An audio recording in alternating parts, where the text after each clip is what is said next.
আসসালামু আলাইকুম।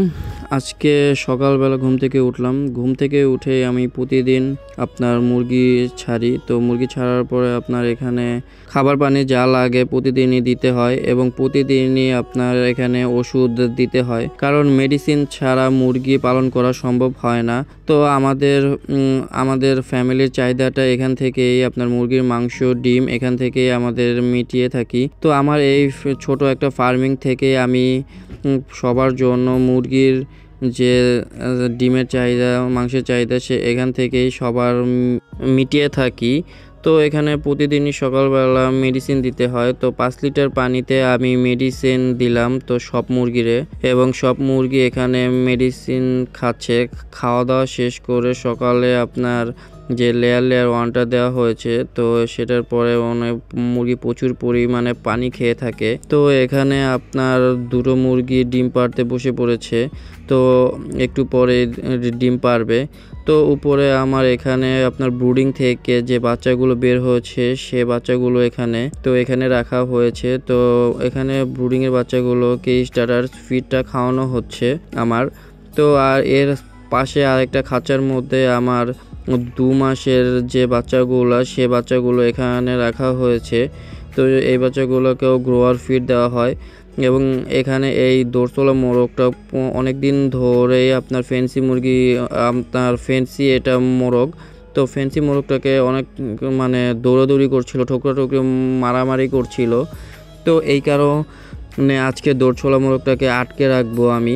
তো এখানে আরও আমার 3 মাসের যে বাচ্চাগুলো সে বাচ্চাগুলো দেখালাম। আর এই বালতিতে আমার গ্রোয়ার ফিডটা রাখা হয়েছে এবং এই টিনটা দিয়ে আমি ব্রুডিং করে থাকি। এটা হলো লেয়ার 1-এর বস্তা।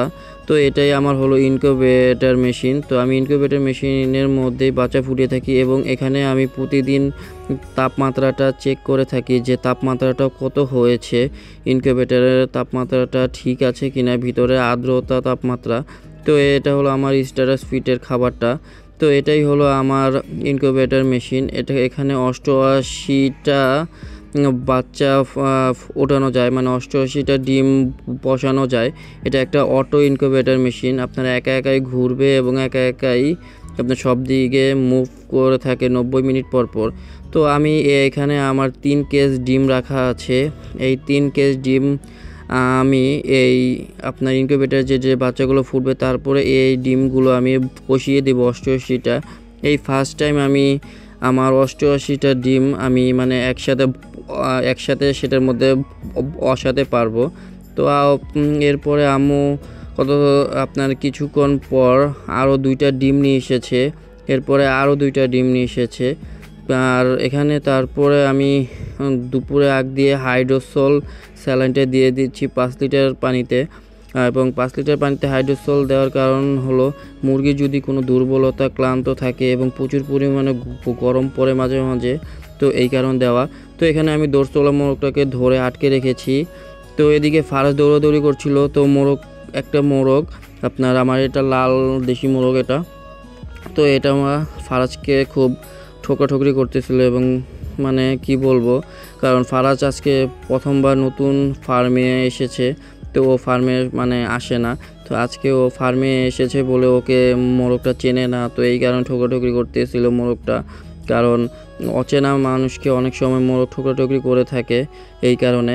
তো এই কারণে মোরগটাকে আজকে ফারাজকে দেখে একটু বেশি ঠোকরাঠুকরি করতেছিল, ভাবতেছিল ওকে ধরতে আসছে বা মুরগি ধরবে এই কারণে। কারণ মোরগ কিন্তু আপনার মুরগি, আপনার ডিম এগুলা আপনার ধরলে অনেক সময় অনেক মোরগ আছে আপনার সেফটি করার জন্য নিজেকে বাঁচানোর জন্য ঠোকর মারতে আসে। তো এখানে ফারাজ তারপর এক মগ খাবার নিয়ে মুরগিগুলা সবগুলোকে খাবার দিচ্ছিল। এই কারণে আপনার দেখেন লাল মোরগটা ফারাজের সাথে কি করতেছে। ও প্রচুর পরিমাণে ফারাজের খাবারটা খাওয়ার জন্য এবং ফারাজকে ঠোকরাচ্ছিল, কিন্তু ফারাজও একটুও ভয় পাচ্ছে না। দেখেন ও কি সুন্দর করে একটু হাঁটছে এবং একটু করে কি সুন্দর করে মাশাআল্লাহ দিলে খাবার দিচ্ছে, দেখতেই পাচ্ছেন। তো আমার মুরগিগুলো মাশাআল্লাহ দিলে খুব ভালো হয়েছে। তো এখানে আমি আমার ফ্যামিলির চাহিদাটা এখানে মিটিয়ে থাকি এবং আমি আমার একটা এই এতটুকু জায়গার মধ্যেই আমি আমার ফার্মিংটা করে থাকি। তো আমি আমার ফার্মিংটা 2 বছর হয়েছে। আমার অভিজ্ঞতা অনুযায়ী আজকে আপনাদের সাথে আমার মানে এই মুরগি পালনের যে 2 বছরের যে অভিজ্ঞতাগুলো, সেই অভিজ্ঞতাগুলো আমি শেয়ার করব যে আমার মুরগি পালনে এই আপনার এই কতদিন যা হয়, মানে বলতে পারেন যে ফার্মিংয়ের মধ্যে আমার সাথে কি হবে সেই বিষয়গুলো আপনাদের কাছে আমি আপনাদের সব কিছু শেয়ার করব এবং তুলে ধরব। তো এই কারণেই আজকে আমি এত বছর পর আমি আপনাদের সাথে ইউটিউব চ্যানেলটাতে আপনাদের ভিডিও দিচ্ছি, যাতে আপনাদেরও কোনো হেল্প হয় এবং আপনারাও জানি বাসায় ঘরে মানে আপনার খাঁচায় জানি মুরগি পালন করতে পারেন সহজভাবে। তো এদিকে ফারাজের মানে মুরগিগুলো সব মানে চারপাশ দিয়ে ধরে রেখেছে, কিন্তু ফারাজও ভয় পাচ্ছে না। তো অবশ্যই এখানে আম্মু তারপরে লেয়ার 1 খাবারটা মুরগিকে দিয়ে দিল। লেয়ার 1 খাবারটা দিলে মুরগি প্রচুর পরিমাণে ডিম পারে। তো অবশ্যই যদি কোনো কিছু জানার থাকে, কোনো কিছু জিজ্ঞাসা করার থাকে, অবশ্যই কমেন্ট করবেন এবং লাইক এবং সাবস্ক্রাইব করবেন।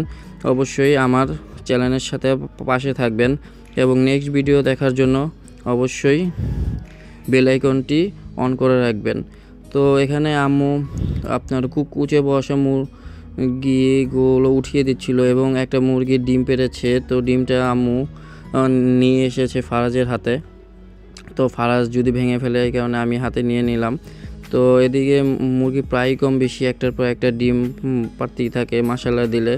আমার মুরগিগুলো মাশাল্লাহ দিলে দেখেন, মাশাল্লাহ মানে কি বলবো, এখন আরেকটা ডিম পেড়েছে, মাত্রই ডিমটা পারলো। তো আম্মু ডিমটা বের করে নিয়ে আসতেছিল। যাই হোক, এরকম মানে যদি মুরগি পালনে এত সুন্দর সুন্দর ডিম পাড়াটা এবং ডিম তুলে আনাটা খুবই ভালো লাগে। যখন মুরগির ডিম পাড়ে অনেকগুলা প্রতিদিনই কম বেশি, দেখতে খুবই ভালো লাগে। তো এই কারণেই মুরগি পালন করা এবং আমার কাছে মুরগি পালনটা খুবই ভালো লাগে। তো নেক্সট ভিডিও দেখার জন্য আল্লাহ হাফেজ।